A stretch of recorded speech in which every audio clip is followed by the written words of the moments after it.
Mushroom ತುಂಬ protein ಇರೋದ್ರಿಂದ ಮಶ್ರೂಮ್ನ use ಮಾಡ್ಕೊಂಡು ಬಿರಿಯಾನಿ ಮಾಡೋದು ಹೇಗೆ ಅಂತ ನೋಡೋಣ. ಮೊದಲು ನಾನು ಟೊಮೊಟೊ ತೊಗೊಂಡಿದ್ದೀನಿ, 2 ಟೊಮೊಟೊ ಬೇಕು. 2 ರಿಂದ 3 ಟೊಮೊಟೊ ತೊಗೊಂಡ್ರೆ ನಡೆಯುತ್ತೆ. ಈರುಳ್ಳಿ 2 ತೊಗೊಂಡ್ರೆ ಸಾಕು. ಕ್ಯಾರೆಟ್ 2, ಹಾಗೆ ಕ್ಯಾಪ್ಸಿಕಮ್ ಕೂಡ 2 ತೊಗೊಂಡಿದ್ದೀನಿ. ಮಶ್ರೂಮ್ ತೊಗೊಂಡಿದ್ದೀನಿ. ಮಶ್ರೂಮ್ನ ಚೆನ್ನಾಗಿ ತೊಳೆದ್ಬಿಟ್ಟು ಉದ್ದಕ್ಕೆ ಹೆಚ್ಕೊಂಡಿದ್ದೀನಿ. ಹಾಗೆ ಹಸಿ ಬಟಾಣಿ ಕೂಡ ತೊಗೊಂಡಿದ್ದೀನಿ. ನಿಮಗೆ ಮಶ್ರೂಮ್ ಬೇಕು ಅಂತಂದರೆ ಓಕೆ, ಮಶ್ರೂಮ್ ಅಷ್ಟೇ ಸಾಕು ಅಂತಂದರೆ ಗ್ರೀನ್ ಪೀಸ್ ಆ್ಯಡ್ ಮಾಡದೇ ಇದ್ರೂ ನಡೆಯುತ್ತೆ, ಆಪ್ಷನಲ್ಲು. ನಿಮಗೆ ಬೇಕಾದರೆ ತೊಗೊಳ್ಳಿ, ಇಲ್ಲಾಂದರೆ ಇಲ್ಲ. ಹಾಗೆ ಚಕ್ರಮೊಗ್ಗು ಮತ್ತು ಚಕ್ಕೆ,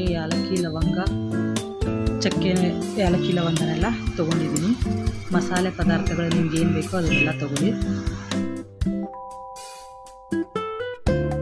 ಓಕೆ, ಆಯಿಲ್ ತೊಗೊಳ್ತಾ ಇದ್ದೀನಿ. ಆಯಿಲ್ ಹಾಕಿಬಿಟ್ಟು ಸ್ವಲ್ಪ ಬಿಸಿ ಆದ ನಂತರ ಸ್ವಲ್ಪ ಅದಕ್ಕೆ ಬಟರ್ನ ಹಾಕ್ತಾಯಿದ್ದೀನಿ. ನೀವು ಕೂಡ ಮನೇಲಿ ಯೂಸ್ ಮಾಡಿರೋ ಬೆಣ್ಣೆ ಇದ್ದರೆ ಹಾಕೋಬೋದು.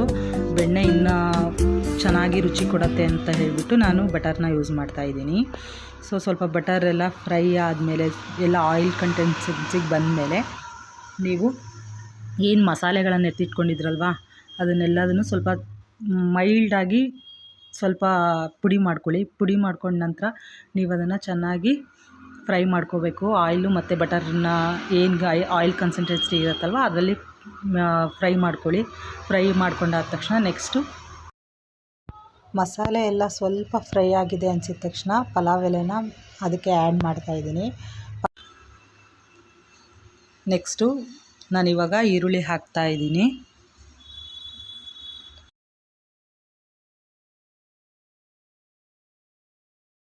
ಮಸಾಲೆ ಆದ ತಕ್ಷಣವೇ ಹಾಕಿ. ಮಸಾಲೆ ಜೊತೆಗೆ ಫ್ರೈ ಆಗ್ತಾ ಇದ್ದ ಹಾಗೇ ಮಸಾಲೆ ಎಲ್ಲ ಸ್ವಲ್ಪ ಸ್ಮೆಲ್ ಬರುತ್ತೆ, ಗೊತ್ತಾಗತ್ತೆ ನಿಮಗೆ. ಅದು ಘಮ ಗೊತ್ತಾಗ್ತಾ ಇದ್ದ ಹಾಗೇ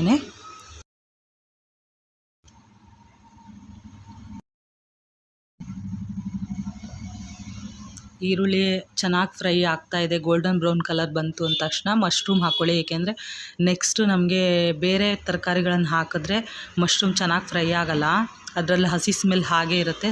ಹಾಗಾಗಿ ಮಶ್ರೂಮ್ನ ಹಾಕ್ತಾಯಿದ್ದೀನಿ. ಆನಿಯನ್ ಚೆನ್ನಾಗಿ ಗೋಲ್ಡನ್ ಬ್ರೌನ್ ಕಲರ್ ಬಂದ ತಕ್ಷಣವೇ ಮಶ್ರೂಮ್ನ ಹಾಕಿ ಚೆನ್ನಾಗಿ ಫ್ರೈ ಮಾಡ್ಕೊಳ್ಳಿ. ಇದೆಲ್ಲ ಡೀಪ್ ಫ್ರೈ ಮಾಡಿದ್ರೇ ಬಿರಿಯಾನಿ ಸ್ಮೆಲ್ ಚೆನ್ನಾಗಿ ಬರುತ್ತೆ, ಜೊತೆಗೆ ಟೇಸ್ಟು ಕೂಡ ಚೆನ್ನಾಗಿ ಆಗ್ತಾ ಬರುತ್ತೆ.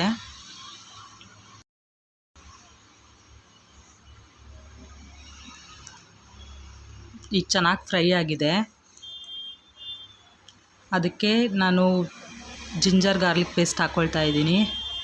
ನೀವು ಮನೆಯಲ್ಲೇ, ನಾನು ಪ್ಯಾಕೆಟ್ ಯೂಸ್ ಮಾಡ್ತಾಯಿದ್ದೀನಿ, ನೀವು ಮನೆಯಲ್ಲೇ ಇರೋದನ್ನು ಯೂಸ್ ಮಾಡ್ಕೊಳ್ಬೋದು.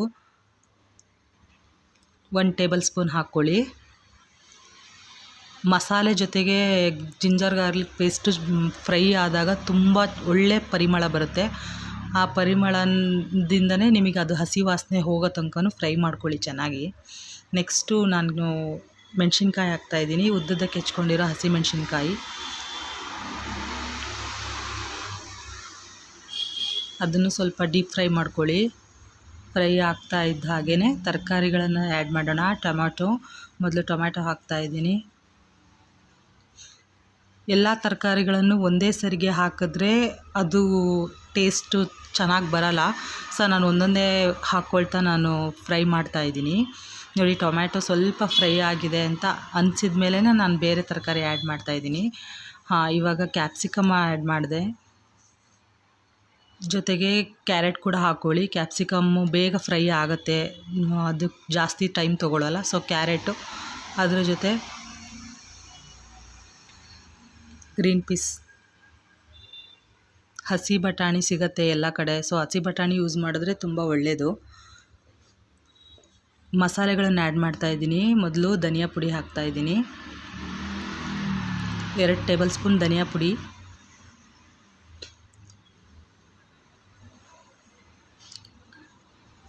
ಗರಂ ಮಸಾಲ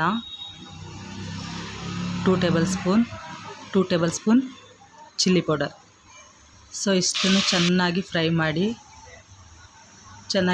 ಮಾಡಿ ಸ್ವಲ್ಪ ಉಪ್ಪು, ನಿಮಗೆ ಫ್ರೈ ಆಗೋದು ಲೇಟ್ ಆಗ್ತಾಯಿದೆ ಸ್ವಲ್ಪ ಅಂತಂದರೆ ಸ್ವಲ್ಪ ಉಪ್ಪು ಆ್ಯಡ್ ಮಾಡಿದ್ರೆ, ಸಾಲ್ಟ್ ನೀವು ಎಷ್ಟು ಚೆನ್ನಾಗಿ ಹಾಕ್ತಿರೋ ಅಷ್ಟು ಬೇಗ ಇದಾಗುತ್ತೆ. ನಿಮಗೆ ರುಚಿಗೆ ತಕ್ಕಷ್ಟು ಹಾಕ್ಕೊಳ್ಳೋಕ್ಕಾಗದೇ ಇದ್ದರೂ ಸ್ವಲ್ಪ ಆಗಲೇ ಆ್ಯಡ್ ಮಾಡಿ, ಬೇಗ ಬೇಯುತ್ತೆ.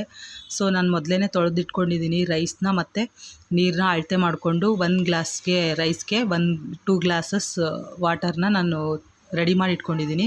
ಸೊ ಅದನ್ನೆಲ್ಲ ಹಾಕಿ ಚೆನ್ನಾಗಿ ಮಿಕ್ಸ್ ಮಾಡಿ ಲಾಸ್ಟಲ್ಲಿ ನಾನು ಕೊತ್ತಂಬರಿ ಸೊಪ್ಪನ್ನ ಆ್ಯಡ್ ಮಾಡ್ತಾಯಿದ್ದೀನಿ.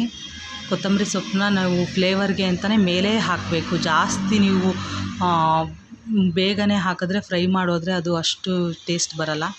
ಕುಕ್ಕರ್ 3 ವಿಷಲ್ ಆದಮೇಲೆ ನೋಡಿ ಬಿರಿಯಾನಿ ರೆಡಿಯಾಗಿದೆ. Thank you for watching.